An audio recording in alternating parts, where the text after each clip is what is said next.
Tens of thousands of black Jews risked their lives to reach Israel, survived deserts and refugee camps to get there, and were then told by Israel's own religious establishment that they were not Jewish enough.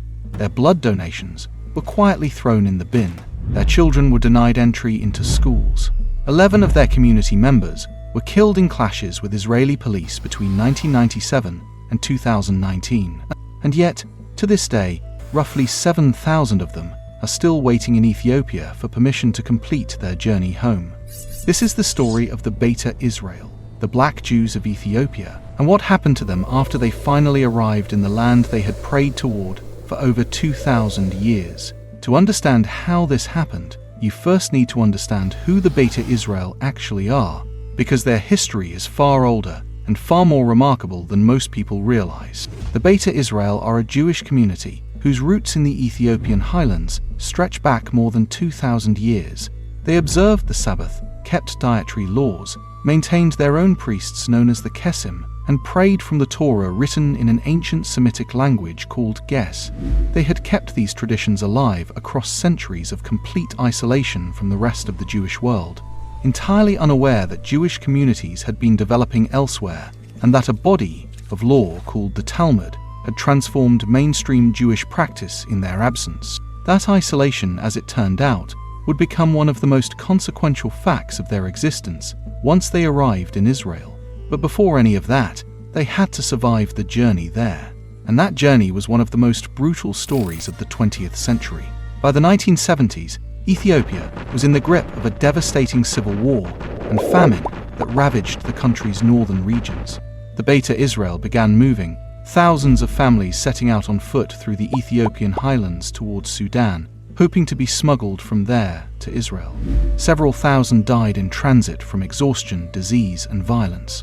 Then, in 1984, Israel's Mossad launched Operation Moses, airlifting approximately 15,000 Ethiopian Jews out of Sudan in secret before the operation was abruptly halted when news of it leaked publicly. In May 1991, with Ethiopia collapsing into renewed civil war, Israel launched Operation Solomon, flying 14,325 Ethiopian Jews from Addis Ababa to Tel Aviv in just 36 hours. Seats had been stripped from the aircraft to fit more people inside. 5 babies were born mid-flight. Passengers knelt and kissed the tarmac at Ben Gurion Airport.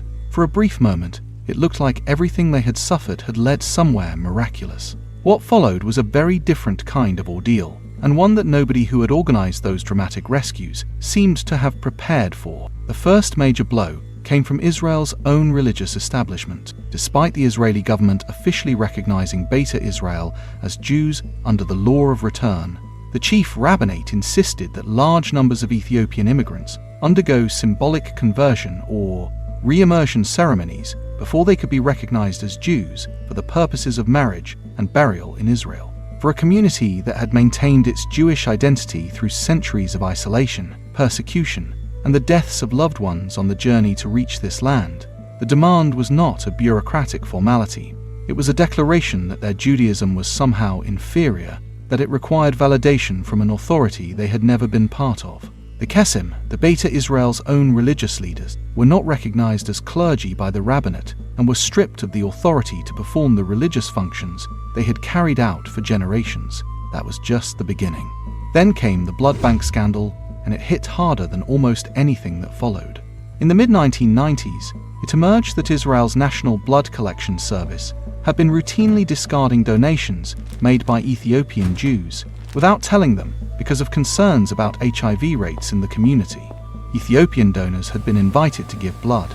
They had given it willingly, as an act of belonging, as a contribution to the country they had crossed deserts to reach, and their donations had been quietly thrown away.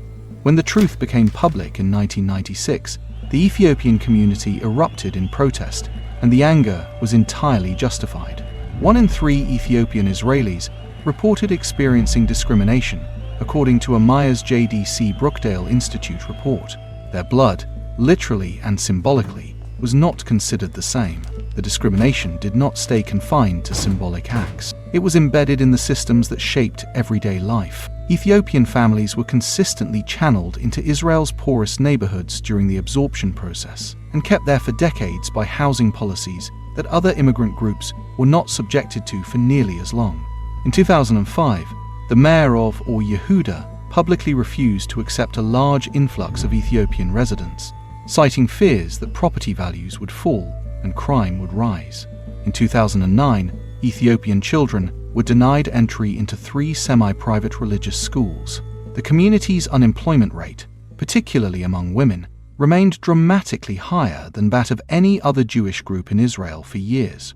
In the criminal justice system, Ethiopian Jewish youth were sentenced to prison at a rate 3 times higher than other Jewish young people convicted of similar offenses. And then came the protests, because eventually, a community absorbs only so much before it says enough. In April 2015, a video leaked showing 2 Israeli police officers carrying out an unprovoked physical assault on an Ethiopian-Israeli soldier in full military uniform. The soldier had done nothing wrong. The footage was unambiguous. Within days, thousands of Ethiopian Israelis poured into the streets of Tel Aviv and Jerusalem. Roads were blocked. Prime Minister Netanyahu condemned the assault and acknowledged that Israel had failed the community. Israeli President Reuven Rivlin described what the protests had revealed as an open and bloody wound. The Knesset speaker warned of an imminent social crisis. But, as Al Jazeera reported at the time, not one Knesset member came to join the protesters in Jerusalem when they first marched. The left, which regularly spoke about racism in other contexts, largely ignored them. 4 years later, in July 2019, an off-duty police officer shot and killed Solomon Teker, a 19-year-old Ethiopian Israeli, near Haifa. The officer claimed he had fired at the ground to break up a fight and that the bullet ricocheted. Demonstrations erupted simultaneously in Tel Aviv, Haifa, Jerusalem, and other cities. Over 100 people were arrested. Scores of officers were injured, and the grief pouring into the streets was the grief of a community that had now counted 11 people killed in encounters with Israeli police since 1997 and had watched the official response fall short, repeatedly, of what the situation demanded. One young Ethiopian Israeli woman, speaking to researchers about her experience growing up in Israel, put it in terms that cut through every statistic and policy debate at once. She said, "No matter what we do, this is what we get. They call us barbarians, infiltrators. The police treat us like invaders and criminals, even though this is our home. And the strangest thing is, who knows the feeling of exclusion better than the Jewish people? You were not accepted in Europe because you were Jewish, and now you do not accept us because we are black. You were discriminated against, and now you discriminate against us. We are part of you. Can you not see?" That question sits at the heart of everything this story is really about. A man named Yitzhak, a religious Ethiopian Israeli wearing a yarmulke and side curls, told journalists at a 2015 protest, "I feel like we are strangers, like we are not Jews.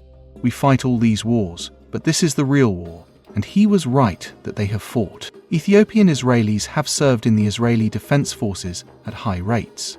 They have produced politicians, academics, and artists. In 2013, Peninnah Tamano-Shata became the first Ethiopian-born woman elected to the Knesset. That same year, Yitiesh Aynayahu became the first woman of African descent to be crowned Miss Israel. The second and third generations are increasingly present in universities and public life, building careers in a country their parents and grandparents crossed deserts to reach. And yet, as of September 2025, roughly 7,000 Ethiopian Jews remain in Ethiopia still waiting for permission to complete their aliyah to Israel, their eligibility disputed, their families split across 2 continents. The Jerusalem Post, in an opinion piece that year, described them as the last Jewish community that was first exiled 2,000 years ago, now being refused entry not by an enemy, but by the State of Israel itself. The story of black Jews in Israel is ultimately the story of a community that fulfilled every condition of belonging, that suffered and traveled and sacrificed specifically to be part of a nation built on the promise that every Jew had a home there, and then discovered that the promise had an unspoken qualification attached to it. Their struggle forces a question that Israel, and the broader Jewish world, has not yet fully answered. When you build a homeland for all Jewish people, does that mean all of them, in every color, with every tradition, from every corner of the earth where Jewish life survived and endured? For the Beta Israel, who kept the faith across 2 millennia of isolation and walked barefoot through war zones to get to Jerusalem, anything less than a full and unambiguous yes is an answer that simply does not hold up.